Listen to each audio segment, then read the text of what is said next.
أما بعد فأعوذ بالله من الشيطان الرجيم بسم الله الرحمن الرحيم يا أيها الذين آمنوا صلوا عليه وسلموا تسليما اللهم صل على سيدنا ونبينا حبيبنا مولانا محمد صلى الله عليه وعلى آله وأصحابه وبارك وسلم সবাই দুরূদ শরীফ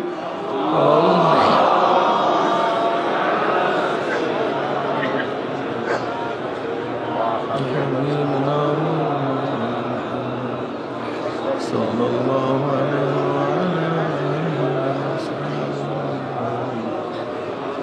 اللهم صل على حبيبنا مولانا صلى الله عليه وعلى آله وصحبه وسلم أعوذ بالله من الشيطان الرجيم بسم الله الرحمن الرحيم وما أرسلناك إلا رحمة للعالمين صدق الله مولانا العظيم وصدق رسول النبي الكريم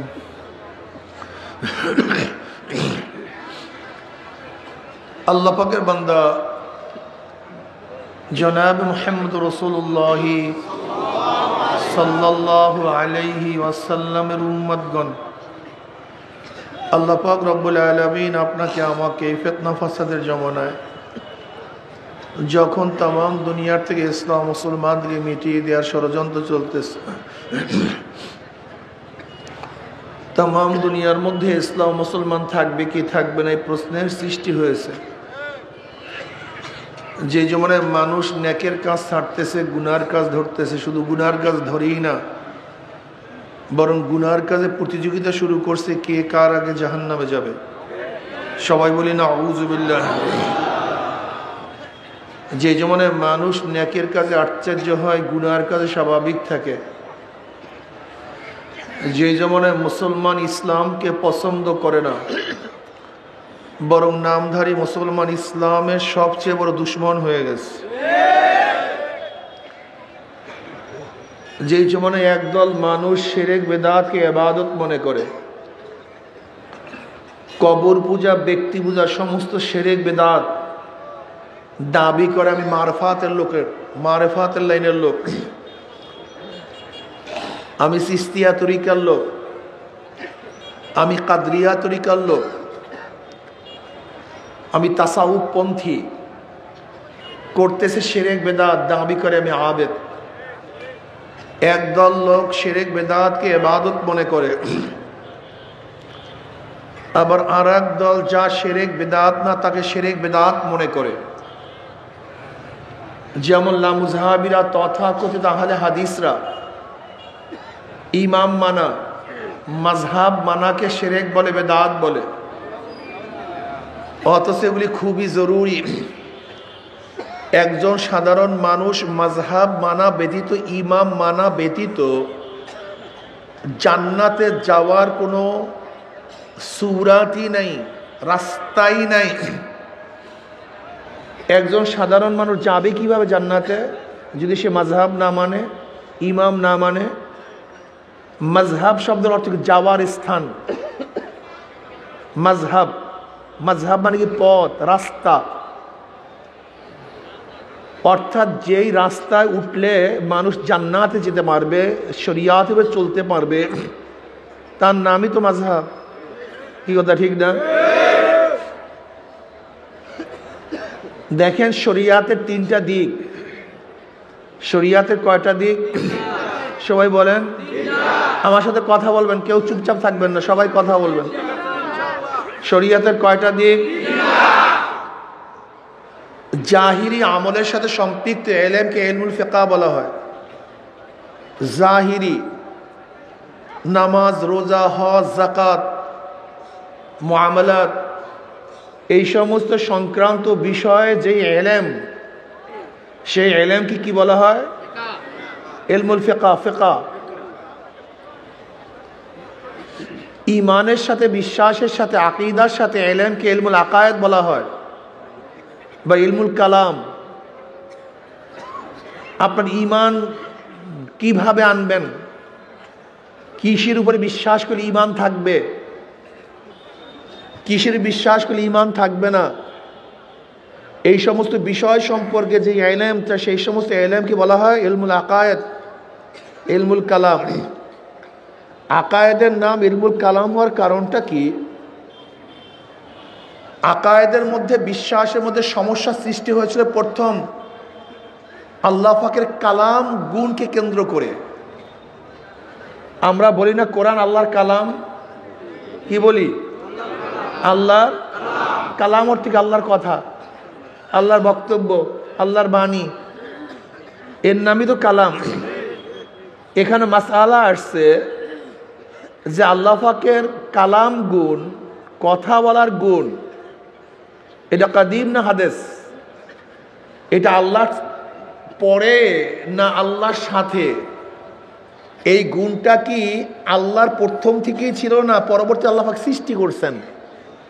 মূল মাসালা এখানে। এটা খুব কঠিন এক মাসালা, অনেক কঠিন। কেউ বলতেছে কালাম হাদিস নতুন, আহলুস সুন্নাত ওয়াল জামাতের কাদিম, আল্লাহ পাকের জাতি সিফাত। যেহেতু আকায়েদের মধ্যে প্রথম এই কালাম গুণ নিয়ে ইখতিলাফ শুরু হয়েছিল, এর জন্য আকায়েদের নাম ইলমুল কালাম। যেরকম ঈমান কি জিনিস, ঈমান কাকে বলা হয়? আল্লাহ পাকের জাত এবং সিফাতের উপরে বিশ্বাস রাখা। আল্লাহ পাকের জাত এবং সিফাত, যেমন কালাম, কথা বলা, আল্লাহ পাকের সিফাত, ঠিক না? বাসির আল্লাহ পাকের সিফাত, সামে আল্লাহ পাকের সিফাত, আলিম আল্লাহ পাকের সিফাত, খালেক আল্লাহ পাকের সিফাত, রাজ্জাক আল্লাহ পাকের সিফাত। অর্থাৎ আল্লাহ পাকের গুণে তাকে গুণান্বিত করা এবং তার সমস্ত গুণের সাথে তার অস্তিত্বকে মানা। কথাটা বুঝাতে পারি নাই? হুয়াল্লাযী, ওই সত্তা। কোন সত্তা? হুয়াল ওয়াজিবুল ওজুদ আল মুস্তাজিবুল জামি সিফাতিল কামালিয়া। সত্তাকে, আল্লাহকে, যিনি সব সময় তার অস্তিত্বের উপরে আছেন পরিপূর্ণ গুণের সাথে। কিসের সাথে? পরিপূর্ণ গুণ নিয়া যে সত্তা সব সময় অবস্থানের মধ্যে আছেন, তিনি হলেন আল্লাহ। কথাটা বুঝাতে পারি না? দেখেন আল্লাহ পাকের এক গুণ বাসির। আল্লাহ পাক দেখেন, আমাদের গুণ বাসির, আমরাও দেখি। এই দুই দেখা গুণের মধ্যে পার্থক্যটা কি? আমরাও দেখি, আল্লাহ পাকও দেখেন। আমাদের দেখা গুণটা নাকেস, অপূর্ণ। আল্লাহ পাকের দেখা গুণটা পূর্ণ। যেমন আমরা এক সময় দেখতাম না, এখন দেখি। এখন দেখি, এক সময় দেখব না। আলোতে দেখি, অন্ধকারে দেখি না। কাছে দেখি, দূরে দেখি না। সজাগ অবস্থায় দেখি, ঘুম অবস্থায় দেখি না। কিন্তু আল্লাহ পাকের দেখা গুণটা কেমন? পূর্ণ।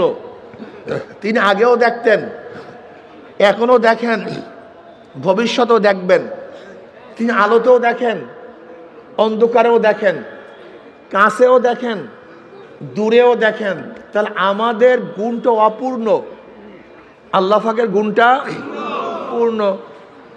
অর্থাৎ আল্লাহ পাকের যতগুলি গুণ আছে সমস্ত গুণগুলি পূর্ণ, আর আল্লাহর বাহিরে যত গুণ আছে সমস্ত গুণ অপূর্ণ। আপনাকে অবশ্যই মনে রাখতে হবে, আল্লাহ পাকের প্রত্যেকটা গুণ তার সাথে সম্পৃক্ত। কোনো অবস্থাতেই আল্লাহ পাকের গুণ তার থেকে আলাদা হয় না। কি কথা ঠিক না? এবং আল্লাহ পাকের প্রত্যেকটা গুণ তার প্রথম থেকেই এমন না যে পরবর্তীতে। এর জন্য আমরা বলি আল্লাহ পাকের প্রত্যেকটা গুণ কাদিম, প্রথম থেকে পুরান, নতুন কিছু না। এই কালাম নিয়েই অনেক ইখতিলাফ, অনেক মতনৈক্য, যেদিকে আমাদের যাওয়ার জরুরত নাই, দরকার নেই। তাই ইমানের সাথে সম্পৃক্ত ইলমকে ইলমুল আকায়েদ বলা হয়। ইমান কি জিনিস? আমানতু বিল্লাহি ওয়া মালাইকাতিহি ওয়া কুতুবিহি ওয়া রুসুলিহি ওয়াল ইয়াউমিল আখির। রসুলকে আল্লাহর প্রদত্ত একজন বার্তাবহক, এইটা মানার নামও ইমান। যদি আল্লাহকে মানেন, আপনি রসুলকে না মানেন, তাহলে আপনার ইমান থাকবে না। আবার রসুলকে রসুলের প্রত্যেকটা গুণের সাথে মানতে হবে। যদি রসুলকে তার গুণকে বাদ দিয়ে মানেন, তাহলে আপনার ইমান থাকবে না। উদাহরণস্বরূপ, খুব ভালো মতো বোঝার চেষ্টা করবেন, নবীদের মৌলিক দুইটা গুণ আছে। কয়টা গুণ? সমস্ত নবীরা নবী এবং মাসুম, তারা নিষ্পাপ। নবী আদম আলাইহিস সালাতু ওয়াস সালাম নবী এবং নিষ্পাপ। নবী নূহ আলাইহিস সালাতু নবী এবং নিষ্পাপ। আমার নবী নবী এবং নিষ্পাপ। নবীকে নবী মানলেন, নিষ্পাপ মানেন নাই, আপনি আহলুস সুন্নাত ওয়াল জামাত থেকে বের হয়ে যাবেন। কথাটা বুঝাতে পারি? নবীকে নবী মানছেন কিন্তু কি মানেন নাই, আপনি আহলুস সুন্নাত ওয়াল জামাত থেকে বের হয়ে যাবেন। শুধু নবীকে নবী মানলেই হবে না, নবীরা মাসুম এই কথাও মানতে হবে। কথা ঠিক আছে না? আমার নবী নবী, নিষ্পাপ এবং শেষ নবী। দেখেন, নবী নূহ আলাইহিস সালাতু ওয়াস সালাম নবী, নিষ্পাপ কিন্তু শেষ না। নবী ইব্রাহিম আলাইহিস সালাতু ওয়াস সালাম নবী, নিষ্পাপ কিন্তু শেষ না। নবী ঈসা আলাইহিস সালাতু ওয়াস সালাম নবী, মাসুম, নিষ্পাপ কিন্তু আমার নবী নবী, নিষ্পাপ এবং সবাই কথা বলে নাই। কিন্তু আপনি তো পুরো খাতা মুড়া দিয়ে ঘুমাই রয়েছেন, ঘটনা কি? কথা বলেন। আমার নবী নবী, নিষ্পাপ এবং কেউ যদি নবীকে নবী মানেন, নিষ্পাপও মানছেন, কিন্তু আমার নবীকে শেষ নবী মানেন নাই, এই গুণে গুণান্বিত করেন নাই, আপনি মোমেন না কাফের? একেবারে ক্লিয়ারলি কাফের। শুধু নবীকে নবী মানলে হবে না, নবীর যে আমার নবীর যে গুণ, তিনি শেষ নবী, এই শেষ নবী তার একটা গুণ, এইটাও মানতে হবে। যদি নবীকে নবী মানেন, মাসুম মানেন, শেষ নবী না মানেন, তাহলে আপনি কাফের। কাদিয়ানীরা আমার নবীকে নবী মানে কি মানে না? কথা বলে না কেন? মাসুম মানে কি মানে না? কিন্তু কি মানে না? এই জন্য তারা কি হয়ে গেছে? কাফের হয়ে গেছে। ঠিক আল্লাহ পাককে মানতে হবে এবং আল্লাহ পাকের গুণে কাউকে গুণান্বিত করা যাবে আল্লাহ না করুক। আল্লাহ পাকের গুণে যদি আল্লাহর বাহিরে কাউকে গুণান্বিত করেন, এই কাজটার নাম শিরক। এই কাজটা যে করে তার নাম মুশরিক। কথাটা বুঝতে পারি? হেদায়েতের মালিককে যদি মনে করেন আল্লাহর বাহিরে অন্য কেউ কাউকে হেদায়েত দিতে পারে, এই বিশ্বাসটার নামই শিরক। যদি মনে করে জিবরাইল আলাইহিস সালাতু ইচ্ছা করলে কাউকে হেদায়েত দিতে পারে, মিকাইল আলাইহিস সালাতু ওয়াস সালাম পারে, আজরাইল পারে, ইসরাফিল পারে, আদম পারে, নবী নূহ আলাইহিস সালাতু ওয়াস সালাম পারে, নবী ঈসা, এমনকি মনে করেন যদি আমার নবী ইচ্ছা করলে কাউকে হেদায়েত দিতে পারে, এরকম বিশ্বাস যদি কেউ করেন, এই বিশ্বাস করাটার নাম কি ভাই? শিরক। এই কাজটা যে করবে তার নাম মুশরিক। কথাটা ক্লিয়ার বুঝাতে পারি নাই? যদি মনে করেন অমুক ওলি, চরমনাই পিসা হুজুর, সে ইচ্ছা করলে কাউকে হেদায়েত করতে পারে, কথা বলে না কেন? এই ধারণার নাম কি? হ্যাঁ, যে এই ধারণা করবে, ক্লিয়ার কাট বুঝবেন, ইমানকে ঠিক রাখবেন। আল্লাহ পাকের গুণে কাউকে গুণান্বিত করা যাবে না, আল্লাহর বাহিরে আল্লাহর গুণে কাউকে গুণান্বিত করা যাবে না। এখন প্রশ্ন করতে পারে, হুজুর হেদায়েতের মালিক আল্লাহ, তো এখানে এত কষ্ট করব কেন? এই নিশিনের মধ্যে, এই ঠান্ডার মধ্যে এত কষ্ট করতে যাব কেন? একটা প্রশ্ন আছে কি নাই? প্রশ্নের জবাব একেবারে সহজ, কোনো কঠিন না, সবাই জানেন কিন্তু বুঝেন না। যেরকম ধরে না, সুস্থ করার মালিক কে? ডাক্তারের কাছে গেলেন কেন? ওসিলা। ঔষধ খাইলেন কেন? ওসিলা। রেজেকের মালিক কে? চাষ করলেন কেন? ব্যবসা করলেন কেন? চাকরি করলেন কেন? হেদায়েতের মালিক কে? এখানে আসছেন কেন? আলেমদের কাছে যান কেন? বয়ান শোনেন কেন? মাশাআল্লাহ, ওসিলা। আর আল্লাহ পাকের নিজামটাকে ওয়ালান তাজিদা লিসুন্নাতিল্লাহি তাবদীলা, এটা আল্লাহ পাকের নিজাম, নিয়ম। দেখেন আল্লাহ পাক রব্বুল আলামিন গোটা মাখলুকাতকে চালাবার জন্য দুইটা নিয়ম বাতাইছেন। কয়টা নিয়ম? আল্লাহ পাকের গোটা মাখলুকাত দুই ধরনের সৃষ্টি এবং দুই হুকুমে চলতে থাকে। একটা আওয়ামের তাকবীনি আর একটা আওয়ামের তাশরীঈ। আওয়ামের তাকবীনি সৃজন, আল্লাহ পাকের সৃষ্টিকুল, আল্লাহ পাক কিভাবে চালান, আসমানকে আল্লাহ পাক কিভাবে উঠাইছেন, সূর্যকে আল্লাহ পাক কিভাবে চালাইতেছেন, তারকাগুলোকে আল্লাহ পাক কিভাবে সেটিং করছেন, বাতাসকে আল্লাহ পাক কিভাবে শীতের দিন উত্তরে নেন, গরমের দিনে দক্ষিণে নেন, জোয়ারের সময় এত বিপুল পরিমাণের পানি সাগরের মধ্যে কিভাবে ফ্লো সৃষ্টি করে, এর পাম্পিং কে করে, এর প্রেসার কে দেয়, কথাটা বুঝাতে পারি না, বিশাল ব্যাপার স্যাপার না? আল্লাযী খালাকা সাবআ সামাওয়াতিন তিবাকা মা তারা ফি খালকির রহমানি মিন তাফাউত ফারজিল বাসারা হাল তারা মিন ফুতুর সুম্মা রজিল বাসারা কাররাতাইনি ইয়ানকালিব ইলাইকাল বাসারু খাওয়াসিয়াও ওয়া হুয়া হাসির। আল্লাহ পাক তফকায় আসমানগুলি কিভাবে সৃষ্টি করেছেন, হাজারো মাসালার মধ্যে আছে, এগুলি কিভাবে আল্লাহ পাক চালান। আল্লাহ পাকের সমস্ত মাখলুকাত চালাবার ব্যাপারে আল্লাহ পাক একটা নীতি ব্যবহার করেন। কয়টা নীতি? কোন বলেন? কি? ফাইয়াত কোন। আসমানকে বলছে কোন, ওট, আসমান জায়গা বলতে সেট হয়ে গেছে। আল্লাহুল্লাযী রাফা'আস সামাওয়াতি বিগাইরি আমাদিন তারাউনাহা, ওই সত্তা যিনি এত আসমানকে, এত বড় আসমানকে বিনা খুঁটিতে উঁচা করিয়া ফেলাইছে, যা তোমরা দেখতে আস। দুনিয়ার চেয়ে 13 লক্ষ গুণ বড় সূর্যটাকে আল্লাহ কিভাবে চালাতেছেন, এই চালাবার পদ্ধতিটা কি? কোন চল ধাম ধাম চলতেছে। এতগুলি তারকাকে আল্লাহ কিভাবে সেটিং করছেন, বলেন কিভাবে? কথা বলেন একসাথে, কারণ নাকি এরা কি জাহেল টাহেল নাকি? একসাথে না বললে তো বয়ান হবে না। পদ্ধতি কি? কোন, বাস কাজ শুরু হয়ে গেছে, ঠিক না? এগুলো হল আওয়ামের তাকবীনি, যেগুলো কুনের আওতাধীন, কুনের আওতাধীন, ঠিক না? আর আওয়ামের তাশরীঈ, আওয়ামের তাশরীঈ বা তাকলিফি। তাশরীঈ বলা হয় ওই সমস্ত আহকাম, নিয়ম, যে আহকামগুলি আল্লাহ পাক রব্বুল আলামিন নবীদের মাধ্যমে তার বান্দাদের উপর নাযিল করেন, প্রেরণ করেন। যে আহকামগুলি মানা এবং না মানা সম্পূর্ণ বান্দাদের ইচ্ছা। কাদের ইচ্ছা? বান্দা ইচ্ছা করলে মানতেও পারে,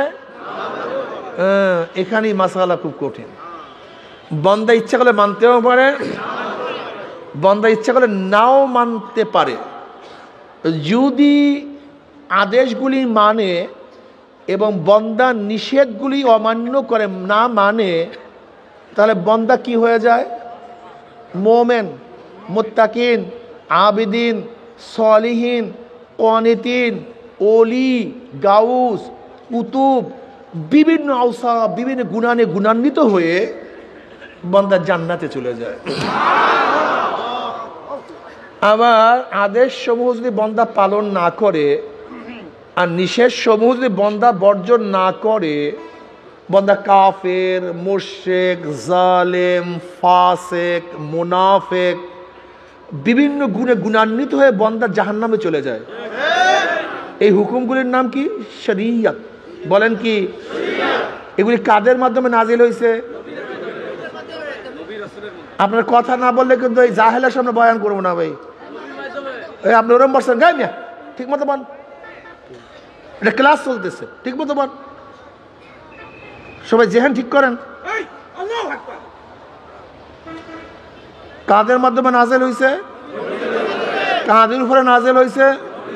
হ্যাঁ, নবীদের উপরে। খুব ভালো বয়ান হয়েছে নাম্বার। কাদের উপরে নাজেল হয়েছে? এগুলি মানা এবং না মানা কাদের ইচ্ছা? কাদের ইচ্ছা? সম্পূর্ণ বন্দাদের ইখতিয়ার, সম্পূর্ণ বন্দার ইচ্ছা। বন্দা ইচ্ছা করলে মানতেও পারে, ইচ্ছা করলে নাও মানতে পারে। যদি বন্দা মানে তাহলে জান্নাত, না মানলে জাহান্নাম। কথা ঠিক না? এই শরিয়াতের তিনটা সাইড, যেই কথাটা বললাম এই মাত্র। বাহ্যিক আমলের সাথে সম্পৃক্ত এলেমকে ইলমুল ফিকহ বলা হয়, বিশ্বাসের সাথে এলেমকে ইলমুল আকায়েদ বলা হয়, আর বাতিনি আমলের সাথে, গোপন আমলের সাথে সম্পৃক্ত এলেমকে ইলমে তাসাউফ, ইলমে বাতেন, ইলমে মারিফাত। কথা ঠিক না? এইগুলি বলা হয়। এগুলি সবই শরিয়াতের অংশ। কিসের অংশ? ফিকহ, আকীদা, তাসাউফ, এগুলি সব কিসের অংশ ভাই? সব শরিয়াতের অংশ।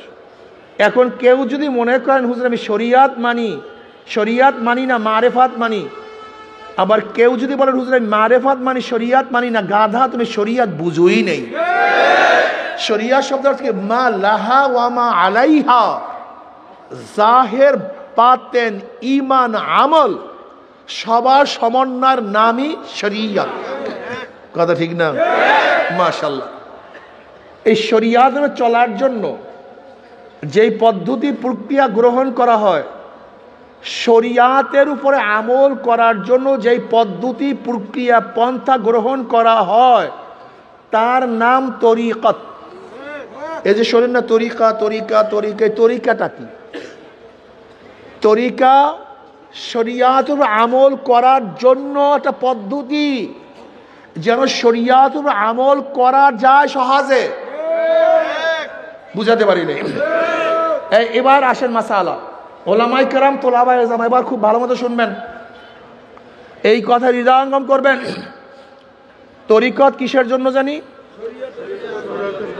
শরিয়াতের উপরে চলার জন্য, আমল করার জন্য, ঠিক না? এর দরকারটা কি ছিল? হ্যাঁ, শরিয়াতের উপরে চলার জন্য তরিকতের রাস্তা যদি না ধরেন আপনি ঠিক মতো শরিয়াতে চড়তে পারবেন? উদাহরণস্বরূপ উদাহরণ দেব।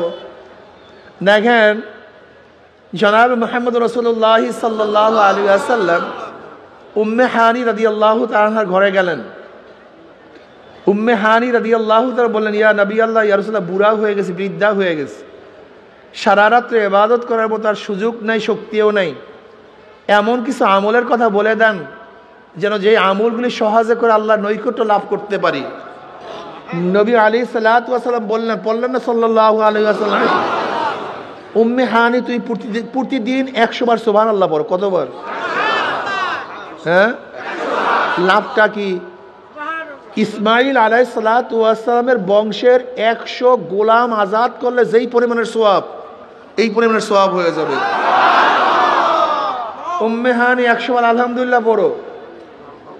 আল্লাহর রাস্তা জিহাদের ময়দানে 100 ঘোড়া দান করলে যেই সওয়াব, এই পরিমাণের সওয়াব হয়ে যাবে। উম্মে হানি 100 বার আল্লাহু আকবার পড়ো। আল্লাহর রাস্তায় 100 উট দান করলে যেই পরিমাণের সওয়াব, এই পরিমাণের সওয়াব হয়ে যাবে। উম্মে হানি তুমি 100 বার লা ইলাহা ইল্লাল্লাহ পড়ো, আসমান জমিনের খালি জায়গা সব নেকে ভরে যাবে। এই হাদিস কি ওলামায়ে কেরাম জানেন না? তোলাবারা জানে। কিন্তু আজকে যদি প্রশ্ন করি 100 বার সুবহানাল্লাহ, আলহামদুলিল্লাহ, আল্লাহু আকবার কে কে পড়ছেন? আরে আপনারা হাত তুলিয়েন না, কথা আগে বুঝেন। যদি বলি কে কে পড়ছেন, দেখবেন যারা তরিকার উপরে আছে তারা ঠিকই হাত তুলতে পারবে, কিন্তু যারা তরিকার মধ্যে নাই তারা হাত তুলতে পারবে না।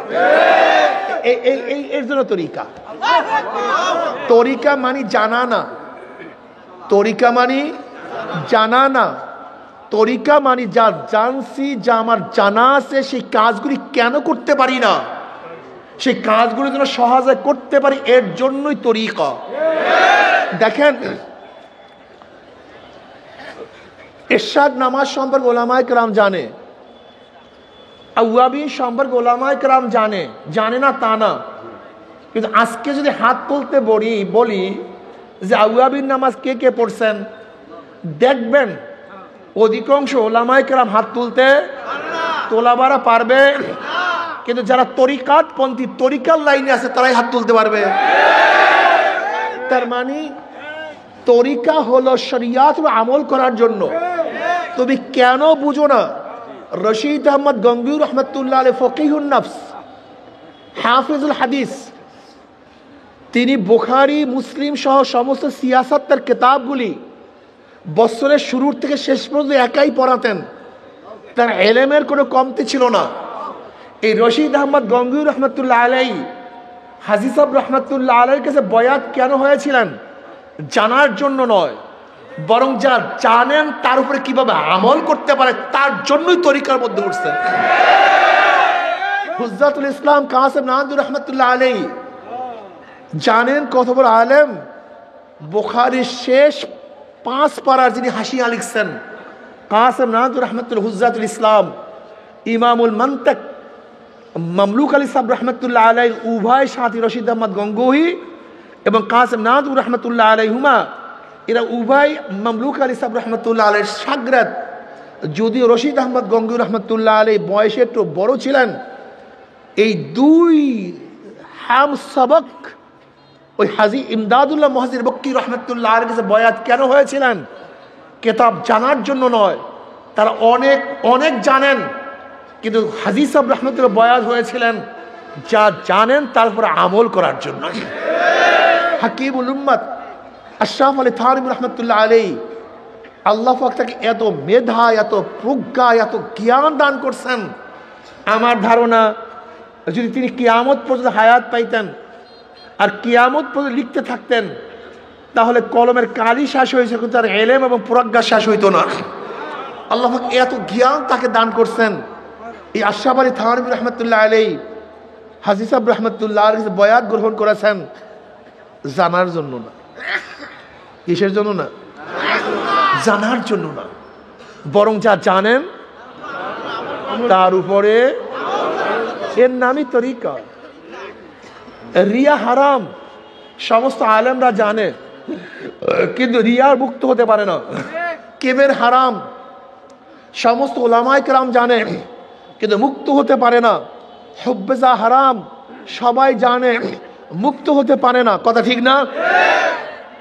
এই জানা জিনিসের উপরে কিভাবে আমল করা যায়, সাধনা করা যায়, এর জন্য এর নামই হলো তরিকা। এখন বলেন তরিকার দরকার আছে কি নাই? কিসের জন্য তরিকার দরকার? মাশাআল্লাহ মাশাআল্লাহ। আপনি কি দেখেন না হাজারো আলেম দাড়ি ছাটে, দাড়ি কাটে, সে জানে দাড়ি ছাটা, দাড়ি কামানো হারাম, কিন্তু পারতেছে না।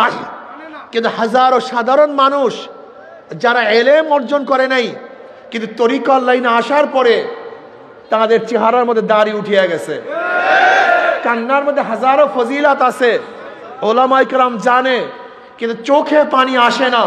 কিন্তু হাজারো তরিকাত পন্থী আছে, হাত তোলার সাথে সাথে চোখে থেকে পানি ঝরঝর করে পড়তে থাকে। তরিকা বোঝেন নাই? তরিকা কি জিনিস? পর্দা ফরজ, হাজার ওলামায়ে কেরাম জানে না তা না, কিন্তু কোনো অবস্থাতেই পর্দা করতে পারে না। কিন্তু তরিকাত পন্থী হাজারো মানুষ, অত বড় আলেম না, জানুয়া না, কিন্তু তারা পর্দার মধ্যে আলহামদুলিল্লাহ এমন ভাবে লিপ্ত হয়ে গেছে, জীবন গেল তারা বেপর্দা হয় না। পরের মাল খাওয়া হারাম, হাজারো মানুষ জানে, ওলামায়ে কেরাম জানে, কিন্তু হারাম থেকে বাঁচতে পারে না। কিন্তু তরিকাত লাইনের সাধারণ গরিব মানুষ তরিকায় আসার পরে জীবন গেল 1 লক্ষ হারাম পেটের মধ্যে ঢুকায় না। তরিকা বুঝাইতে পারতেছি? তরিকা কি জিনিস? এর নাম তরিকা। লোভ লালস হারাম জানে কিন্তু ফিরাতে পারে না, কিন্তু তরিকার উপর ওঠার পরে দেখা যায় লোভ নাই, অন্তরটা আল্লাহর দিকে ফিরায় রাখে, এটা জরুরি। সবাই জানে কিন্তু অন্তরটা আল্লাহর দিকে ফিরাতে পারে না। কিন্তু হাজারো তরিকাত পন্থিক লোক আছে, তাদের হালাত এরকম অবস্থা, ফাইনামা তু আল্লু ফাসাম মাওয়াজুল্লাহ, যে এই দিকে তাকায় মাওলা। এর নাম তরিকা। বুঝাইতে পারছি? এখন তরিকার দরকার আছে কি নাই? এই তরিকত এবং শরিয়াত চলার পরে, এই তরিকত এবং শরিয়াত চলার পরে আল্লাহ পাকের মাখলুকাতের বহুত গুরু রহস্য অন্তরের মধ্যে জাগ্রত হয়। আল্লাহ পাকের মাখলুকাতের বহুত গুরু রহস্য। আল্লাযী খালাকা সাবা সামাওয়াতিন তিবাকা মা তারা ফি খালকির রহমানি মিন তাফাউত ফারজিল বাসারা হাল তারা মিন ফুতুর। দেখ তো আমি আসমান যে সৃষ্টি করেছি এর মধ্যে কোনো ভুল আছে কিনা। ফারজিল বাসারা হাল তারা মিন ফুতুর। দেখ আমি সূর্য যেখানে সেটিং করছি, দেখ দি তোদের মধ্যে কোনো ভুল পাও কিনা। আমি চন্দ্রকে যেভাবে সেটিং করছি, ফিট করছি, দেখ তো কোনো ত্রুটি আছে কিনা। তারকাগুলোকে আমি যেইভাবে উঠাইছি, দেখ তো কোনো ত্রুটি আছে কিনা। হাল তারা মিন ফুতুর। যাক বাতাসের মধ্যে কোনো ভুল আছে কিনা, মাটির মধ্যে কোনো ভুল আছে কিনা, গাছের মধ্যে ভুল আছে কিনা দেখতো। আবারও দেখ সুম্মারজিল বাসারা, ভুল ধরার জন্য যদি আবারও তুই চক্ষু ফিরাও তাহলে অবস্থার কি হবে? ভুল পাবি না, বরং লজ্জিত হয়ে তোর চক্ষু ফিরে আসবে। কিন্তু আমার মাখলুকাত মধ্যে কোনো ভুল নাই, কোনো ত্রুটি নেই। এই শুরু হয়ে গেছে আল্লাহ পাকের মাখলুকাত নিয়ে গবেষণা করা। আল্লাহ কি কফি আনফুসিকুম আফালা তুবসিরুন। আমি তো তোর মধ্যেই আছি, তুই দেখোস না কেন? দেখতো আমি তোকে কিভাবে বানাইছি, তোর চক্ষু আমি কিভাবে বানাইছি, তোর কান, তোর নাক, তোর জবান, তোর চেহারা, তোর হাট, তোর লাঞ্চ। হাল তারা মিন ফুতুর। দেখ এর মধ্যে কোনো ভুল আছে কিনা। নাই, কোনো ভুল নাই। এই শুরু হয়ে গেছে আল্লাহ পাকের মাখলুকাত নিয়ে গবেষণা করতে করতে হাকিকত পেয়ে গেছে। কি পেয়ে গেছে? হাকিকত। এইটার নাম হাকিকত। তরিকত, শরিয়ত, হাকিকত। এই হাকিকত, তরিকত এবং শরিয়ত চলার পরে এবার আল্লাহ পাকের আওসাফ, আল্লাহ পাকের গুণের বহুত গুরু রহস্য অন্তরের মধ্যে জাগ্রত হয়। তার নাম মারেফত। আমার মাওলা কেমন রহমান, আমার মাওলা কেমন রহিম, আমার মাওলা সত্তার, আমার মাওলা গফফার, আমার মাওলা রাজ্জাক। কথা ঠিক না? এই শুরু হয়ে গেছে আল্লাহ পাকের সিফাত নিয়ে গবেষণা করা। আল্লাহ পাক খালেক, আল্লাহ পাক মালিক।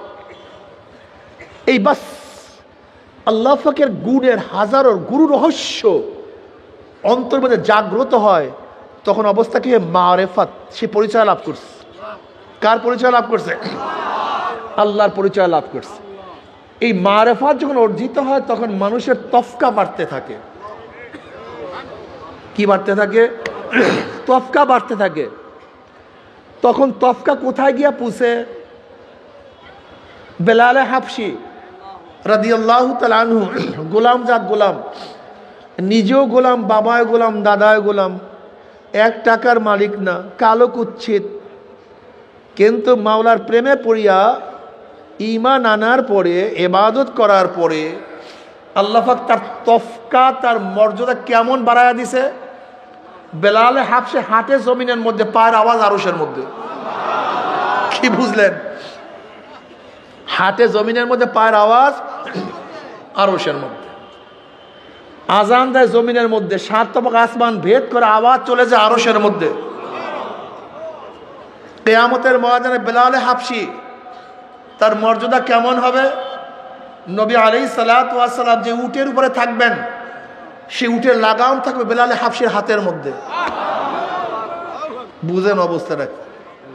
বেলালে হাবশি একজন গোলাম, কিন্তু অর্ধজাহানের বাদশাহ হযরত ওমরুল খাত্তাব রাদিয়াল্লাহু তাআলা যখন সম্বোধন করতেন সাইয়্যিদুনা বেলাল, আমাদের সর্দার, আমাদের নেতা বেলাল, অথচ গোলাম। কি বুঝলেন? বিশাল ব্যাপার স্যাপার।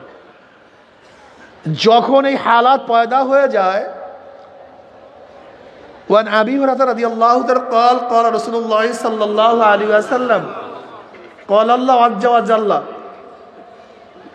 من عادى لي وليا فقد آذنته بالحرب وما تقرب إلي عبدي بشيء أحب إلي مما افترضت عليه وما يزال عبدي يتقرب إلي بالنوافل حتى أحبه فإذا أحببته كنت سمعه الذي يسمع به وبصره الذي يبصر به ويده التي يبطش بها ورجله الذي يمشي بها وإن سألني لأوتينه ولئن استعاذني لأعوذنه। হাদিসে কুরসির মধ্যে আল্লাহ পাক ফরমান, বান্দার উপর আমি যা ফরজ করছি শুধু ফরজ আদায়ের মাধ্যমেই বান্দা আমার নৈকট্য লাভ করতে পারে না। ওমা তাকাররাবা ইলাইয়া আবদি বিশাইইন আহাব্বা ইলাইয়া মিম্মা ইফতারাস্তু আলাইহি। আমি বান্দার উপরে যা ফরজ করছি শুধু ফরজ আদায়ের মাধ্যমেই বান্দা আমার নৈকট্য লাভ করতে, বুঝাতে পারছি? ওমা ইয়াজালু আবদি ইয়াতাকাররাবু ইলাইয়া বিন-নওয়াফিল, বরং বান্দা নফল ইবাদত করতে করতে আমার নৈকট্য লাভ করে। যখন বান্দা নফল ইবাদত শুরু করে, ইবাদত করতে হাত্তা উহিব্বাহু, আমি বান্দাকে মুহাব্বত করা শুরু করি। আর আমি যখন বান্দাকে মুহাব্বত করা শুরু করি তখন কি অবস্থা হয়? কুনতু সামাউল্লাযী ইয়াসমাউ বিহি, বান্দার কান আমি বান্দার কান হয়ে যাই, যা দিয়া বান্দা শোনে। আমি বান্দার চক্ষু হয়ে যাই, যা দিয়া বান্দা দেখে। আমি বান্দার হাত হয়ে যাই, যা দিয়া বান্দা ধরে। আমি বান্দার পাও হয়ে যাই, যা দিয়া বান্দা চলে। ওয়া ইন সাআলানি লাউতিয়ান্নাহু, বান্দা যখন আমার কাছে চায়, যা চায় আমি তা তাকে দিয়া দেই। বান্দা যখন আমার কাছে আশ্রয় চায় আমি তখন আশ্রয় দান করি। বুখারীর মধ্যে রওয়ায়াত আছে। কি বুঝলেন? নফল ইবাদত করা ব্যতীত মাওলার নৈকট্য লাভ করা যায়। এই তরিকা যখন চলে আসবেন তখনই দেখবেন তরিকাত পন্থীরা নফল ইবাদত বেশি করে। এর জন্যই তাদের মধ্যে হালাত পয়দা হয়। কি পয়দা হয়? হালাত মানে অবস্থা, এক এক অবস্থা, এক এক অবস্থা, কবজ, বাস্ত, বিভিন্ন হালাত আছে। এই হালাতের মাধ্যমে বান্দা আস্তে আস্তে আস্তে, এগুলি সিঁড়ি। হালাত কি? সিঁড়ি। এই সিঁড়ির মাধ্যমে বান্দা আস্তে আস্তে উপরের দিকে উঠতে থাকে। উঠতে উঠতে উঠতে উঠতে আল্লাহর একেবারে কাছে চলিয়া যায়। যখন আল্লাহ পাকের কাছে চলিয়া যায়, বান্দাকে আল্লাহ পাক মুহাব্বত করা শুরু করে। এবার বান্দার অবস্থাটা কি হয়?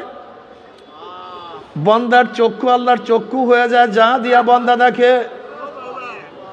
এই ব্যাপারই নবী আলাইহিস সালাতু ওয়াস সালাম, ইত্তাকু আন ফিরাসাতিল মুমিন ফাইন্নাহু ইয়ানজুরু বিনুরিল্লাহ, মুমিনের বিশেষ নজর থেকে বাঁচিয়া থাকো। তারা নিজের চর্ম চক্ষু দিয়া দেখে না, তারা মাওলার নূর দিয়া দেখে। বুঝতে পারিনি। এখন এটা আপনি বুঝবেন কিভাবে? আপনাদের হালাতের মধ্যেই নাই। যেরকম প্রাইমারি লেভেলের ছাত্রকে মাস্টার্সের ক্লাসের পড়া পড়াইলে সে কিছুই বুঝবে না, ঠিক মারেফতের লাইনের লোক যারা উচ্চ তবকায় চলিয়া গেছে তাদের হালাতও কেউ বুঝবে না। তাদের অবস্থা কেমন হয়? তারা যেই দিকে তাকায় সেই দিকে দেখে আমার মাওলা। ফাইনামা তুআল্লু ফাসাম্মা ওয়াজহুল্লাহ ওয়া হুয়া মাকুম আইনামা কুনতুম ওয়াফি আনফুসিকুম আফালা তুবসিরুন। এ আমার যুবক বাবারা, আমার মুরব্বী বাবারা, পর্দারা মা বোনেরা, দুনিয়ার থেকে একদিন বিদায় হইতেই হবে, মাওলার দরবারে যাইতেই হবে। কোন উপায় নেই গোলাম। মাওলার দরবারে এখন কোন অবস্থায় যাবা তুমি কি চেহারা উজ্জ্বল অবস্থায় যাবা না তোমার চেহারা কালো অবস্থায় যাবা? এই এখতিয়ার তোমার, এই সমস্ত ইচ্ছা তোমার। যাওয়া লাগবে, ফিরাতে পারবা না, আল্লাহর কাছে যাওয়াই লাগবে। এখন তুমি খুশি অবস্থায় যাবা না বেজার অবস্থায় যাবা? তুমি সম্মানিত অবস্থায় যাবা না বিয়াজিত অবস্থায় যাবা? তুমি কি জান্নাতে যাবা না জাহান্নামে যাবা? খুব ভালো মতো বুঝিয়া শুনিয়া তারপর মাওলার কবরে যাইতে হবে। এ আমার যুবক বাবারা, মুরব্বী বাবারা, পর্দার মা, ওলামায়ে কেরাম, ততক্ষণ পর্যন্ত মাওলাকে পাওয়া যাবে না যতক্ষণ পর্যন্ত নিজেকে ভোলা না যাবে। আয় খোদা মুঝসে মুঝকো দূর কর, তাকে দেখো মুঝমে তুঝকো এক নজর। আল্লাহ আমাকে আমার থেকে দূর করো, আমাকে আমার থেকে দূর করিয়া তুমি আমার মধ্যে আসো। যদি মাওলাকে পাইতে চাও কলবটাকে খালি করো, মাওলাকে যদি পাইতে চাও অন্তরটাকে খালি করো। অন্তরটা পরিষ্কার, একেবারে স্বচ্ছ, ক্লিয়ার। সেই অন্তরের মধ্যে কেবের থাকবে না, রিয়া থাকবে না, হব্বে যা থাকবে না, হব্বে মাল থাকবে না, কিছুই থাকবে না। যেই কলবের মধ্যে শুধু মোহাব্বত থাকবে আমার মাওলার। কার মোহাব্বত? আমার মাওলার মোহাব্বতে কলবটা ভরা থাকবে। আমার মাওলার হুকুম মানার জন্য সবসময় ব্যস্ত থাকবে। তুমি কি দেখো না কত যুবক আমার মাওলার পাগল? তুমি যুবক হইয়া কেন আমার মাওলার পাগল হবা না? নবী ঈসা আলাইহিস সালাতু ওয়াস সালাম একদিন এক বস্তির নিকট থেকে রওনা করলেন। এক যুবক ঈসা আলাইহিস সালাতু ওয়াস সালাম দেখিয়াই চিনিয়া ফেলাইছে। যুবক বলছে, আল্লাহ নবী ঈসা, আপনি আল্লাহর কাছে দোয়া করেন মাওলা যেন তার মুহাব্বতের এক অণু পরিমাণ মুহাব্বত আমাকে দান করে। ঈসা আলাইহিস সালাতু ওয়াস সালাম, যুবক, আল্লাহ পাকের এক অণু পরিমাণ মুহাব্বত তুমি সহ্য করতে পারবা না। এবার যুবক বলতে আছে, আল্লাহর নবী ঈসা তাহলে অর্ধ অণু পরিমাণ মুহাব্বতের দোয়া করেন। ঈসা আলাইহিস সালাতু ওয়াস সালাম আল্লাহর কাছে দোয়া করেন, মাওলা হে, তুমি এই যুবককে তোমার মুহাব্বতের অর্ধ অণু পরিমাণ মুহাব্বত দান করো। ঈসা আলাইহিস সালাতু ওয়াস সালাম দোয়া করিয়া চলিয়া গেলেন। অনেকদিন পরে ঈসা আলাইহিস সালাতু ওয়াস সালাম বস্তির নিকটে আসার পরে তার খেয়াল পড়ছে, যেই যুবকের জন্য অর্ধ অণু পরিমাণ মুহাব্বতের দোয়া করছিলাম সেই যুবকের অবস্থাটা কি? গ্রামবাসী এখানে প্রশ্ন করে, যুবক কোথায়? গ্রামের সবাই বলছে, যুবক তো অনেক আগেই গ্রাম ছাড়িয়া চলিয়া গেছে। কোথায় গেছে জানি না। অনেক খোঁজাখুঁজি করার পরে ঈসা আলাইহিস সালাতু ওয়াস সালাম যুবকের সন্ধান পান না। এবার মাওলার কাছে বলে, মাওলা রে, যে যুবকের জন্য অর্ধ অণু পরিমাণ মুহাব্বতের দোয়া করলাম সেই যুবকের সাথে সাক্ষাৎ করতে চাই। আল্লাহ পাক বলেন, যাও অমুক পাহাড়ের মধ্যে সেই যুবক আছে, তুমি গিয়া তার সাথে সাক্ষাৎ করো। এবার ঈসা আলাইহিস সালাতু ওয়াস সালাম পাহাড়ে গিয়া দেখেন যুবক একটা পাথর উপরে দাঁড়াইয়া আসমানের দিকে তাকাইয়া কার সাথে কথা বলতে আছে। মজা মারিয়া কথা বলে, মনে হয় যেন কথা বলে আবার শোনে, সে বলে সে শুনতে আছে। এবার ঈসা আলাইহিস সালাতু ওয়াস সালাম সালাম দিন, আসসালামু আলাইকুম, আমি ঈসা। কিন্তু যুবক সালামের জবাব দেয় না। আবারও সালাম দেয়, আসসালামু আলাইকুম, আমি ঈসা। যুবক সালামের কোনো জবাব দেয় না। আবার বলে, আসসালামু আলাইকুম, আমি ঈসা। যুবক সালামের জবাব দেয় না। এবার আমার মাওলা ডাক দিয়ে বলে, ঈসা রে,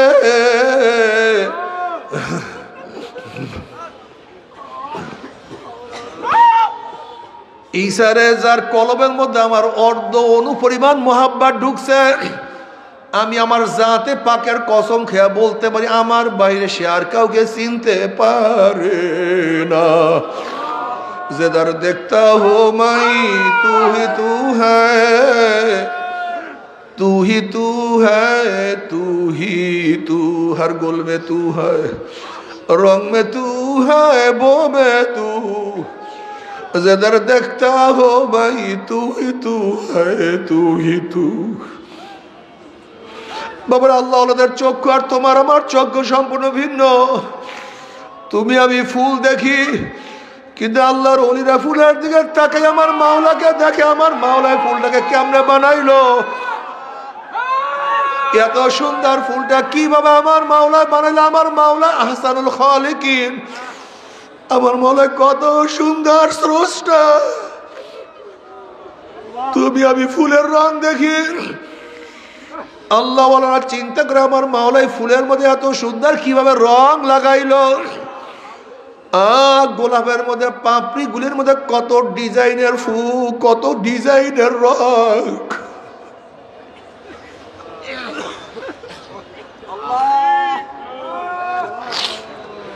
এক এক ফুলের মধ্যে এক এক ডিজাইন, কে এত ডিজাইন করলো? গোলাপের মধ্যে এক ধরনের ঘেরান, হাসনায়না ভিন্ন ঘেরান, রজনীগন্ধা অন্য ঘেরান। এই ফুলের মধ্যে ঘেরান কিভাবে ঢুকাইলো? কে ঢুকাইলো? এত সুন্দর। তুমি আমি ঘেরান নেই, এখানে মাওলার পরিচয় পাই না, ঘোরা ঘেরান নিয়ে আনন্দিত হই। আর আল্লাহ ওয়ালারা ফুল হাতে নিয়ে চিন্তা করে আমার মাওলা हर वारा के दफ्तरी इस्मारे फाते किरदेगार बाबा रे তোমার চক্ষু আর আমার চক্ষু, আল্লাহ ওয়ালাদের চক্ষু এক না।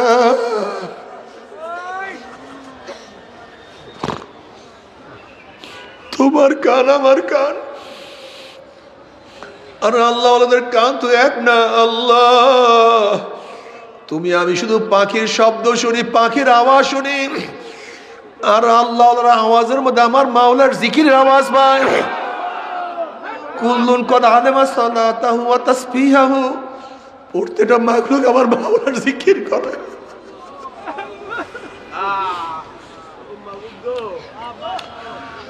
তুমি আমি শুধু পাখির শব্দ পাই, আর আল্লাহ শব্দের মধ্যে আমার মাওলার জিকিরের আওয়াজ পায়।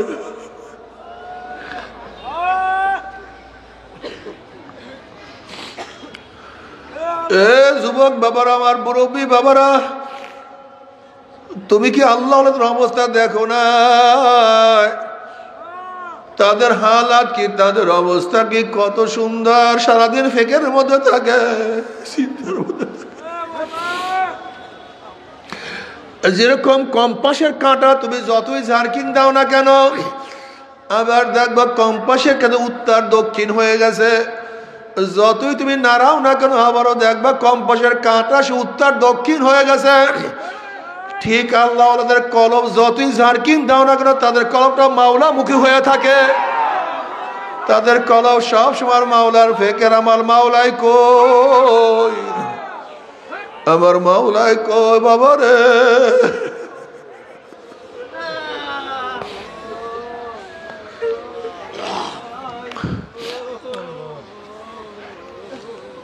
যারা আমার মাওলাকে মোহাব্বত করতে পারবা, আমার মাওলাকে ভালোবাসতে পারবা, তাদের দুনিয়ায় মজা, আখিরাতেও মজা। তুমি কি দেখো না? জুন্নুন মিস্ত্রি রহমাতুল্লাহ আলাইহি একদিন কাবা শরীফে ঢুকিয়া দেখে খাম্বার কাছে এক ব্যক্তি একেবারে জীর্ণ শীর্ণ অবস্থায় পড়ার শব্দ করতে আছে। জুন্নুন মিস্ত্রি রহমাতুল্লাহ আলাইহি গিয়া তাকে সালাম দেন, আসসালামু আলাইকুম, তুমি কে? তিনি সালামের জবাব নিয়ে বলতে আছেন, আমি একজন আশিক, প্রেমের বিরহ বেদনা আমার এই অবস্থা, প্রেমের যন্ত্রণা আমি এই অবস্থায় হালাতে পড়িয়া আছি। এবার ওই ব্যক্তি জুন্নুন মিস্ত্রি রহমাতুল্লাহ আলাইহি বলে, তুমি কে? বলে, আমিও আশিক। এই কথা শোনার সাথে সাথে ওই ব্যক্তিরা চিল্লান মারলেন। চিল্লান মারিয়া দুনিয়া থেকে বিদায় হয়ে গেছেন। জুন্নুন মিস্ত্রি রহমাতুল্লাহ আলাইহি চিন্তা করলেন, কি হইল, আল্লাহ ফাকরি কি খেলা? এবার জুন্নুন মিস্ত্রি রহমাতুল্লাহ তার জন্য কাপড়ের কাপড় আনার জন্য রওনা করলেন। কাপড়ের কাপড় নিয়ে আসার পরে দেখে সেই ব্যক্তি আর সেখানে নাই। এবার জুন্নুন মিস্ত্রি রহমাতুল্লাহ আলাইহি সুবহানাল্লাহ, ব্যক্তি কোথায় গেল? এবার গায়েব থেকে আওয়াজ আসলো, ফি মাকআদে সিদকিন ইনদা মালিকিন মুক্তাদির। হে জুন্নুন মিস্ত্রি, আমার এই বন্দাকে বহুত কিছু আকর্ষণ করার চেষ্টা করছে, দুনিয়ায় বারবার ধরার চেষ্টা করছে, দুনিয়ার রৌনক তাকে আকৃষ্ট করার হাজারো চেষ্টা করছে, কিন্তু কিছুতে তাকে আকৃষ্ট করতে পারে না। আমার মোহাব্বতে পড়িয়া জীর্ণ শীর্ণ অবস্থায় পড়িয়া আছে, আর সারাদিন কলবের মধ্যে আমার মোহাব্বতের যন্ত্রণা নিয়েই পড়িয়া থাকতো। এখন তুমি তাকে জানাজা পড়াবার জন্য কাপন পরাবার জন্য আনছো। আমি সেই সুযোগ আর দুনিয়ার কাউকে দেখি নাই, সে তো এখন আমার দরবারে চলে আসছে। বাবার আশিকরা যেই অবস্থায় থাকে সেই অবস্থায় তাদের মজা।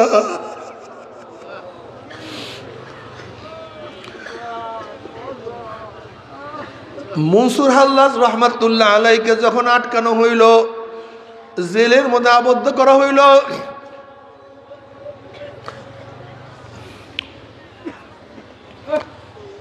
আল্লামা শিবলি রহমাতুল্লাহ আলাই তার নিকট থেকে রওনা করলেন। এবার শিবলি রহমাতুল্লাহ আলাই বললেন, মনসুর, মুহাব্বত কাকে বলে? মনসুর হাল্লাজ রহমাতুল্লাহ আলাই বললেন, না, আজকে আমি জবাব দেব না, আগামীকাল জবাব দেব। মনসুর হাল্লাজ রহমাতুল্লাহ আলাইকে যখন পরের দিন শুলে চড়াবার জন্য নিয়ে যাওয়া হইতেছিল, তখন জুনায়েদ রহমাতুল্লাহ আলাইকে ডাকিয়া মনসুর হাল্লাজ রহমাতুল্লাহ আলাই বললেন, ও জুনায়েদ, তুমি গতকালকে প্রশ্ন করেছিলাম মুহাব্বত কাকে বলে? শোনো, গতকালকে আমি প্রশ্নের জবাব দেইনি, আজকে মুহাব্বতের সংজ্ঞা শোনো। মুহাব্বতের স্টার্টিং, প্রথম ইবতিদা হলো জ্বলন, কলিজার মধ্যে জ্বলন সৃষ্টি হয়। আর মুহাব্বতের শেষ হলো মাহবুবের জন্য, মাশুকের জন্য আত্মত্যাগ করা, জীবনকে বিসর্জন দেওয়ার নাম হলো মুহাব্বত। প্রথম তো আমার অবস্থায় এরকম হয়েছিল, ইবতিদা ইশকা হ্যায় রোতা হ্যায় কিয়া, আগে আগে চলতে দেখো হোতা হ্যায় কিয়া। প্রথম কলিজার মধ্যে জ্বলন সৃষ্টি হয়েছিল, এখন মাহবুবের প্রেমে পড়িয়া তার সাথে মোলাকাত করার জন্য রওনা করছি। আত্মত্যাগ না করিয়া কেউ আসলে প্রকৃত আশেক হইতে পারে না রে বাবা। যদি মাওলার আশেক হইয়া মাওলার প্রেমে পড়িয়া কবরে যাইতেই পারো, কবরটা জান্নাতের বাগিচা হইয়া যাবে। আশেকারা রোজে মাহশার বা কিয়ামত কারেনিস, আশেকারা জুস্তামাশা ইজামালো ইয়ারেনিস। কিয়ামতের ময়দান আশেকদের অবস্থা কেমন হবে? কিসের কিয়ামতের ময়দান, কিসের মিজান, কিসের পুলসিরাত? আশেকদের কোনো খবর থাকবে না, আমল নামার খবর তাদের থাকবে না। তারা বলবে, আমার মাওলাই কই, আমার মাওলাই কই, আমার মাওলাই কই। আল্লাহ, আশেকের অবস্থা এরকম হবে, তারা আমার মাওলাকে দেখার জন্য ব্যতিব্যস্ত হয়ে যাবে। আমার মাওলার প্রেমে এমন ভাবে মত্ত হয়ে যাবে, এক সেকেন্ডের মধ্যে পুসরাত পাড়ি দিয়ে আমার মাওলার জান্নাতে চলিয়া যাবে। জান্নাতের মধ্যে জান্নাতীরা আনন্দ ফুর্তির মধ্যে লিপ্ত হয়ে যাবে। আল্লাহ পাক ডাক দিয়ে বলবে, হে জান্নাতীরা, আমি তোমাদের সাথে যে ওয়াদা করছিলাম সেই ওয়াদা কি পালন করছি নাকি? তখন জান্নাতীরা বলবে, মাওলা, হে তুমি যে ওয়াদা করছো তার চেয়ে কোটি কোটি গুণ বেশি নিয়ামত আমরা পেয়ে গেছি, কিন্তু একটা ওয়াদা এখনো পালন করো নাই। তখন আল্লাহ পাক ফেরেশতারা নূরের পর্দা সরাইয়া দে। যখন 70,000 নূরের পর্দা সরাইয়া দেওয়া হবে, প্রত্যেকটা জান্নাতে ভিড়া ভিড়ি ধাক্কা ধাক্কি বেঁধে প্রত্যেকের জায়গাতে আমার মাওলাকে দেখিয়া ফেলাইবে। আমার মাওলাকে দেখার সাথে সাথে সমস্ত জান্নাতের সেজদার মধ্যে পড়িয়া যাবে।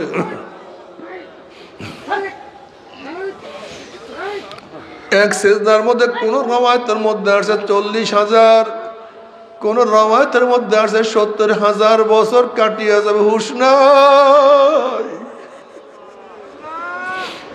মাওলার দিদার কি যে মজা।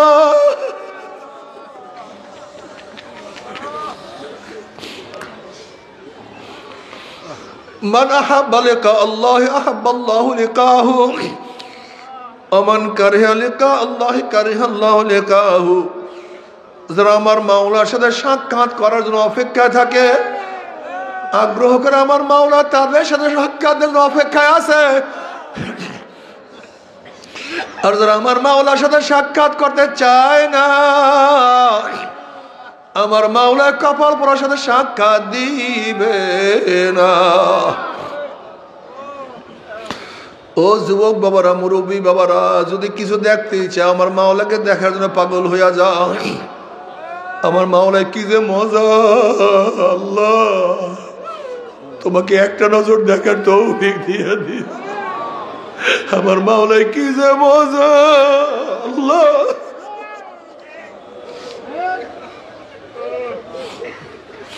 हर तमन्ना दिल से रुखसत हो गई, हर तमन्ना दिल से रुखसत हो गई, अब तो आजा, अब तो खिलवत आ गई। मौला है सब आशा आकांक्षा दूर करছি, তুমি একটু আসো, তুমি একটু ধরা দাও, আমার বান্দাকে একটু ধরা দাও।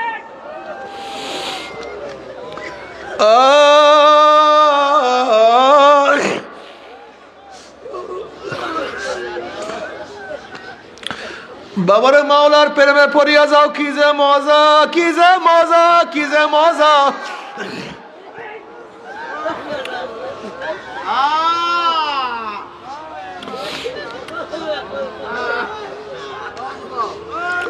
जन्नत दो ज़ौक़ से यार आप क्या करो, आरज़ू है मैं तुझे साथ देखा करो। আল্লাহ জান্নাত জাহান্নাম নিয়ে আমি কি করব? আমি চাই তোমাকে। রাবিয়া বসরি রহমাতুল্লাহ আলাইহা একদিন এক হাতে আগুন আর এক হাতে পানি নিয়ে দৌড়াইতে আছে। লোকেরা প্রশ্ন, রাবিয়া তুই কোথায় যাও, তুমি কোথায় যাও? তোমার এক হাতে পানি আর এক হাতে আগুন কেন? রাবিয়া বসরি রহমাতুল্লাহ আলাইহা বলেন, আমি আগুন দিয়ে মাওলার জান্নাতকে জ্বালাইয়া দেব, আর পানি দিয়ে আমার মাওলার জাহান্নামকে নিভাইয়া দেব। আমি দেখব লুবির দলেরা কিসের আশা আমার মাওলার ইবাদত করে, আমি দেখব ভিতুর দলেরা কিসের ভয়ে আমার মাওলার ইবাদত করে। আমার মাওলার প্রেমে পড়িয়া তোরা আমার মাওলার ইবাদত করে না। আল্লাহ বলে কলবের মধ্যে তোমার মহব্বত দিয়ে দাও। মাওলা তোমাকে ধরা কোনোদিন সম্ভব না। যেরকম বাচ্চা ওয়া ওয়া ওয়া ওয়া করে, কিন্তু মা দুধ না দিলে বাচ্চা ইচ্ছা করে মায়ের দুধ পান করতে পারে না। ঠিক বন্দার কাজ হলো ওয়া ওয়া আল্লাহ আল্লাহ আল্লাহ। ওরে মাওলাকে ডাকো আল্লাহ, মাওলাকে শুধু ডাকো আর মাওলাকে ডাকতে থাকো। যেরকম মায়ের বুকের সাথে বাচ্চার আওয়াজের মধ্যে এমন সম্পর্ক, বাচ্চা যখন ওয়া ওয়া ওয়া ওয়া করতে থাকে, মাওলার মোহাব্বত, মায়ের মোহাব্বত আমার জোশ মারা শুরু করে। বাচ্চা ওয়া ওয়া ডাকে, আর মাওলা মায়ের মোহাব্বতের মধ্যে জোয়ার সৃষ্টি হয়। ওই বাচ্চার আওয়াজের সাথে মায়ের বুকের সাথে এমন সম্পর্ক সহ্য করতে পারে না। উপরে আসছে কেন?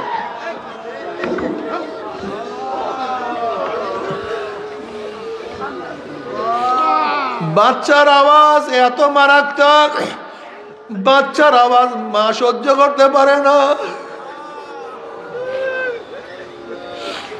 বাচ্চা যখন ওয়া ওয়া করে হাত পা আচার পাচার গাইতে থাকে, ওইদিকে মায়ের বুকের মধ্যে টন টন টন টন টনটা শুরু করে ব্যথা শুরু হইতে থাকে।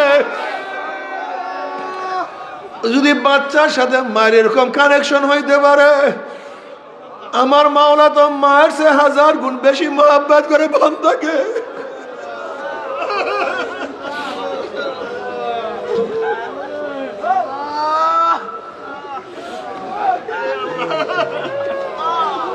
আমার মাওলা তো বান্দাকে কোটি কোটি গুণ বেশি মহব্বত করে। বান্দা যখন আমার মাওলাকে ডাকা শুরু করে, আমার মাওলা হাদিসে কুরসির মধ্যে ফরমান, আনা ইনদা যন্নি আবদি বি ওয়া আনা মাহু ইয যাকারানি ফাইন যাকারানি ফি নাফসি যাকারতু ফি নাফসি ওয়া ইন যাকারানি ফি মালাইন যাকারতু ফি মালাইন খায়রুম মিনহুম ওয়া ইন তাকাররাবা ইলাইয়া শিবরান তাকাররাবতু ইলাইহি যিরাআ ওয়া ইন তাকাররাবা ইলাইয়া যিরাআন তাকাররাবতু ইলাইহি বাআ ওয়া ইন আতানি ইয়ামশি আতাইতুহু হারওয়ালাতান।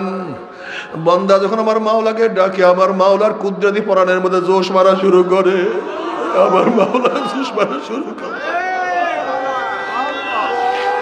যখন বান্দা ডাকে আল্লাহ, আমার মাওলা ডাক দিবে লাব্বাইকা আবদি, বান্দা তুই বল আমি তোর কাছেই আছি। ওয়ানা মাহু ইয যাকারানি, বান্দা তুই যখন জিকির করে আমি তখন তার সাথী হইয়া যাই। আনা জালি সুম্মা যাকারি, বান্দা তুই যখন জিকির শুরু করিস আমি তখন কুদরতি তোর পাশে বসিয়া যাই। বান্দা তুই কি দেখো না, তুই যখন আমার দিয়ে হাঁটিয়া হাঁটিয়া আসতে থাকো, আমার রহমত দৌড়াইয়া গিয়া তোকে কোলের মধ্যে টানিয়া নেয় রে বান্দা। বান্দা কই, ওরে বান্দা তুই আমাকে কেন ডাকো না, বান্দা তুই আমার কাছে কেন আসো না, ও বান্দা তুই আমাকে কেন সেজদা করো না, বান্দা আমি কি অন্যায় করলাম, বান্দা আমার সামনে কেন দাঁড়াও না রে বান্দা, আমি কি অন্যায় করলাম, ও বান্দা তুই আমার হুকুম কেন মানো না রে বান্দা। বান্দা রে বান্দা আমি কি কালামে পাকের মধ্যে বলি নাই, কুল ইয়া ইবাদিয়াল্লাযীনা আসরাফু আলা আনফুসিহিম লা তাকনাতু মির রাহমাতিল্লাহ ইন্নাল্লাহা ইয়াগফিরুয যুনুবা জামিয়া। বান্দা তুই শিরক করছো, কুফরি করছো, অন্যায় অবিচার করছো, জুলুম করছো, হাজারো গুনাহ করছো, পাহাড় সমতুল্য গুনাহ করিয়া ফেলাইছো, সাগরের পানি পরিমাণ গুনাহ করছো। ওরে বান্দা গোটা দুনিয়ার গাছের পাতা পরিমাণ গুনাহ করছো রে বান্দা, কিন্তু আমার রহমতের চেয়ে বেশি গুনাহ করতে পারো নাই। ওরে বান্দা তোকে ধাক্কাইতে শয়তান জাহান্নামের কিনারায় নিয়ে গেছে। বান্দা ওই জাহান্নামের কিনারা থেকে আমি মাওলাকে ডাক দে আল্লাহ, ওই জাহান্নামের কিনারা থেকে আমাকে ডাক দে আল্লাহ। বান্দারে জাহান্নামের কিনারা থেকে আমি মাওলাকে আল্লাহ বলিয়া ডাক দিলে আমি তোর হাত কানা খপ করে ধরিয়া ফেলাবো, আমি তোকে ধরিয়া জান্নাতে নিয়ে যাবো রে বান্দা।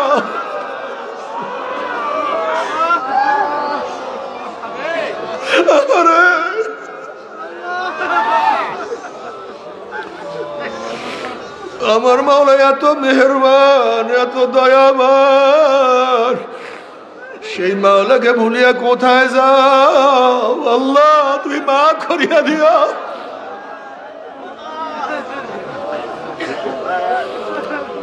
ও চরমুনায় মুজাহিদরা, যারা মুজাহিদ হইছ, মুরিদ হইছ, খবরদার নফস এবং শয়তান কিন্তু পাবে, নফস এবং শয়তান ধরিয়া বসবে, তোমাকে গ্রাস করিয়া ফেলাইবে, নিজেদের মধ্যে বিচ্ছেদ সৃষ্টি করবে, নিজেদের মধ্যে কলহ সৃষ্টি করবে, মানামানির অভাব থাকবে, সহ্য করতে পারবে না।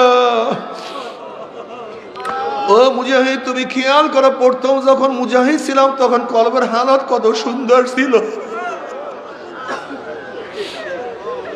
প্রথম যখন তুমি মুরিদ হয়েছিল তখন তোমার কলমের হালত কত সুন্দর ছিল।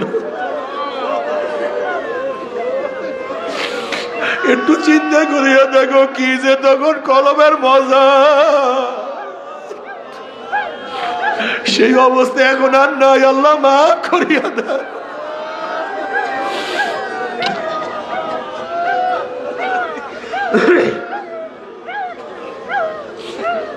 তখন তোমার ক্ষমতার কোনো নেশা ছিল না, দায়িত্বের কোনো নেশা ছিল না, তখন তোমার সম্মান ইজ্জতের কোনো টেনশন তোমার মধ্যে ছিল না, তখন তোমার শুধু খেয়াল ছিল আমি মাওলাকে কিভাবে পাবো, কোথায় আমি মাওলাকে পাবো। তোমার কি মনে নাই তখন পীর ভাইকে দেখলে কত মহব্বত লাগতো, কত মজা লাগতো। পীর ভাইকে দেখার সাথে সাথে মনে হয় না আপন ভাইয়ের চেয়ে বেশি বড় মোহাব্বত লাগতো। এখন পীর ভাইকে দেখলে কেন মোহাব্বত লাগে না, কেন ঘৃণা করো? এখন এক পীর ভাই আর এক পীর ভাইকে দেখলে কেন শত্রু মনে করো? এক পীর ভাই আর এক পীর ভাইকে কেন শত্রু মনে করো? কেন গিবত শিকায়ত করো?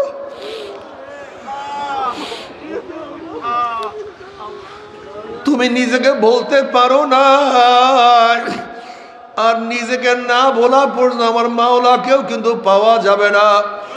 এর জন্য তো দোয়া করা, খোদা মুঝসে মুঝকে দূর কর, আল্লাহ আমাকে আমার থেকে দূর করিয়া দাও। আমি কে যেন আমি না জানি, আমি কে আমার যেন খবর না থাকে, শুধু আমি জানি আমি তোমার গোলাম, আমি তোমার মাখলুক, আমি একটা গুনাহগার, আমি একটা নাফরমান, আমি একটা জালেম, আমি একটা জাহান্নামের কীট হয়ে গেছি। তুমি যে সেই জাহান্নাম থেকে আমাকে না বাঁচাও, আমি বাঁচতে পারবো না। ও আমার মুজাহিদ বাবারা, তোমাদের কলম সেই আগের মতো নাই।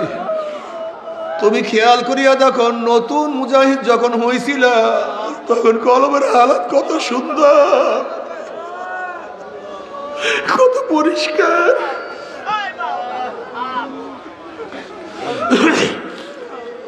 তোমার কি সেই দিনগুলি মনে পড়ে না যে তুমি একজন হালকা জিকির ছাড়া থাকতে পারতা না?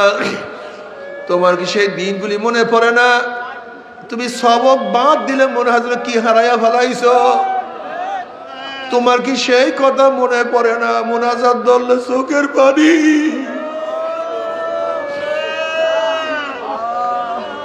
তোমার কি সেই কথা মনে না? কলবটা সবসময় ভাঙ্গা ছিল, আনা এন্দা মুনকাসিরাতিল কুলুব। তোমার কলব কত ভাঙ্গা ছিল, তুমি নিজেকে নিজে কত অপরাধী মনে করতা, কিন্তু সেই হালাত এখন তোমার কেন নাই? আমি তো গুমরাহ হয়ে গেছি, আমি তো ধ্বংস হয়ে যাইতে আছি।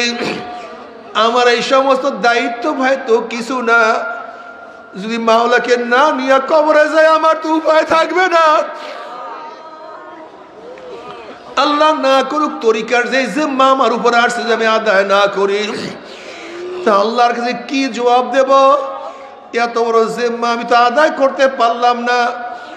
আগে তোমার কাছে জিম্মা আসলে তুমি কত বিপদ মনে করতা, এখন নিজেরা নিজেরা লবিন করিয়া তারপর জিম্মা নাও, ক্ষমতা নাও। আরে তুমি দিন বোঝো না, তুমি দিন থেকে অনেক দূরে চলিয়া গেছো রে বাবা। ও মুজাহিদ বাবারা, আগের মতো আবারও হও, কলবটাকে মাওলার দিকে ঝুঁকাইয়া দাও, দুনিয়ার মোহাব্বত দূর করিয়া ফেলাও, হালকা জিকিরগুলি তাজা করো। এখন আর মুজাহিদরা দাওয়াত দেয় না, অথচ আগেকার মুজাহিদরা একজন মানুষকে দাওয়াত দেওয়ার জন্য হাতে ধরতো, পায়ে ধরতো, কত বাড়ি বাড়ি দৌড়াইতো, গাঁটটি বস্তা নিয়ে কত চরমরার ময়দানে কত মুজাহিদরা তাদেরকে নিয়ে যাইতো। এখন আর সেই দাওয়াত নাই।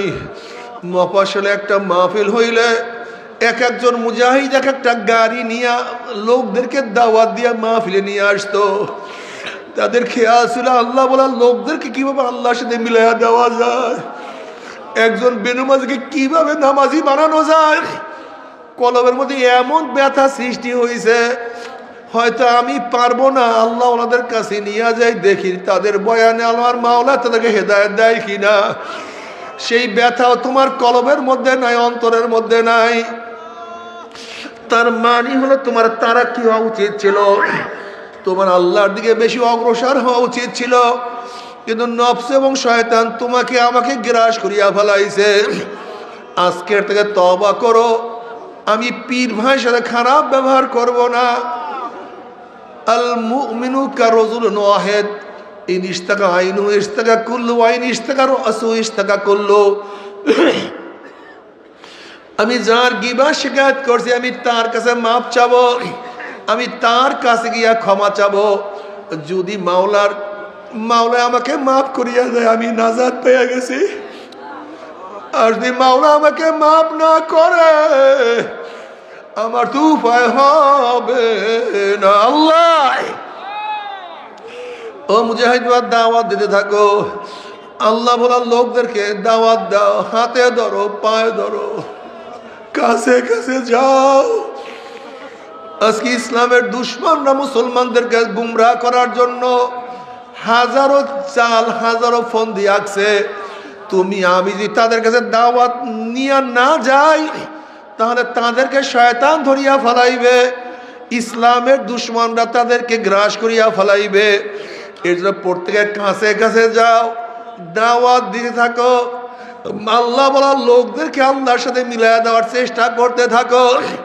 যদি তোমার দাওয়াতের মাধ্যমে, তোমার চেষ্টার মাধ্যমে একজন ব্যক্তি আল্লাহওয়ালা হয়ে যায়, ওই ব্যক্তির জিন্দেগিতে যত নেকের কাজ করবে এবং সে দাওয়াত দিয়ে আর একজনকে যত নেকের কাজ করাইবে, আবার সে দাওয়াত দিয়া যত মানুষকে নেকের কাজ করাইবে, যেই ব্যক্তির দাওয়াতের কারণে, যেই ব্যক্তির দাওয়াতের কারণে প্রথম ব্যক্তি দ্বীনের উপরে উঠছে, ওই দায়ীর আমল নামে আল্লাহ পাক রব্বুল আলামিন ওই পরিমাণে নেক লিখিয়া দিবে। আল্লাহ তুমি কবুল করিয়া নাও। এর জন্য বাবারে দাওয়াত দিতে থাকো, নিজে বাঁচো জাহান্নামের আগুন থেকে। কু আনফুসাকুম ওয়া আহলিকুম নারা, নিজে জাহান্নামের আগুন থেকে বাঁচাও, ভাইকে বাঁচাও, ছেলেকে বাঁচাও, মেয়েকে বাঁচাও, পাড়া প্রতিবেশী সবাইকে জাহান্নামের আগুন থেকে বাঁচাইতে চেষ্টা করো। মাওলার কাছে দোয়া করতে থাকো, বারবার দোয়া করো। আল্লাহ না করুক, আল্লাহ না করুক, যদি মাওলাকে রাজি খুশি না করিয়া কিয়ামতের ময়দানে উঠো, অবস্থা খুব খারাপ। আল্লাহ না করুক জাহান্নামের ফয়সালা হয়ে যায়, তুমি কি জানো না জাহান্নামের মধ্যে, জাহান্নামের একটা জামা পরাইয়া দেওয়া হবে, পোশাক পরাইয়া দেওয়া হবে। দুনিয়ার উলের কোনো পোশাক না, সুতির কোনো পোশাক না, রেশমি কাপড়ের কোনো পোশাক পরানো হবে না। জাহান্নামের দিকে যে জামা, যে পোশাক পরাইয়া দেওয়া হবে, ওই পোশাকটা হবে জাহান্নামের আগুনের পোশাক। যখন জাহান্নামের আগুনের পোশাক পরাইয়া দেওয়া হবে, জাহান্নামী দুই হাত দিয়া পোশাক ছেঁড়ার চেষ্টা করবে, ব্যর্থ চেষ্টা করবে, পোশাক ছেড়তে পারবে না, সহ্য করতে পারবে না। ওই পোশাক জাহান্নামের গায়ের গোশত চামড়া পুরাইয়া সব সারকার করিয়া ফেলাইবে। আল্লাহ তুমি আমাদের সবাইকে মাফ করিয়া দাও। তবে মুমিন মুসলমান বলতে সবাই মনে চায় গুনার থেকে ফিরিয়া নেক আমল করিয়া মাওলার জান্নাতে কিন্তু সবাইরই যাইতে মনে চায়। গুনাহ নিয়া মাওলার জাহান্নামে কাউরি কিন্তু যাইতে মনে চায় না। কিন্তু কেনই বা আমরা নেক আমল করতে পারি না, কেনই বা গুনার কাম ছাড়তে পারি না? এর মূল কারণ হলো আপনার এবং আমার পিছনে নফস এবং শয়তান লাগিয়া রইছে। এই নফস এবং শয়তান থেকে ফেরার জন্য যে কোনো একজন হক্কানি আল্লাহর ওলির হাতে হাত দিতে হবে রে বাবা। খবরদার, বর্তমান জমানায় পীর মুরিদের নামে ভেজাল, ব্যবসা, দলাদলি, হিংসা, হাসাদে পরিণত হয়ে গেছে। সমস্ত আল্লাহর ওলির একমত, যেই পীরের 5 জন মুরিদের মধ্যে কমপক্ষে 3 জনকে দেখবা আলহামদুলিল্লাহ সুন্নাত মাফিক আমল আখলাক মজবুত হয়ে যাইতে আছে, গুনার কাম ছাড়তে আছে, নেকের আমল ধরতে আছে, কলম নরম হইয়া চোখে পানি আসতে আছে। বৃক্ষতর নাম কি, ফলে পরিচয়। আমি চরমোনাই বুঝি না, চরমনের দাওয়াত প্রশংসা প্রচার প্রসার করার জন্য আসিনে রে বাবা। চরমোনাই যাওয়ার তোমার কোনো দরকার নাই, কোনো দরকার নাই, কোনো দরকার নাই। তুমি যার কাছে গিয়া পারো গুনার কাম ছাড়ো, নেকের আমল ধরো, কলম নরম করিয়া চোখে পানি নিয়া মাওলার কবরে যাইও। যেরকম দুনিয়ার ঘরে আগুন লাগলে পানি ছাড়া নিবানো যায় না, ঠিক তদ্রুপ তোমার আমার গুনার দ্বারা যেই জাহান্নামের আগুন জ্বলিয়া রইছে, চোখের পানি ও সারা কিন্তু জাহান্নামের আগুন নিবানো সম্ভব না। আমার জন্য দোয়া চাই, আমিও দোয়া করি। সবাই সবার জন্য প্রাণ খুলিয়া দোয়া করো যেন কিয়ামতের ময়দানে গলাগলি বাঁধিয়া মাওলা একসাথে জান্নাতে যাওয়ার তৌফিক দিয়া দেয়। আল্লাহুম্মা আমিন।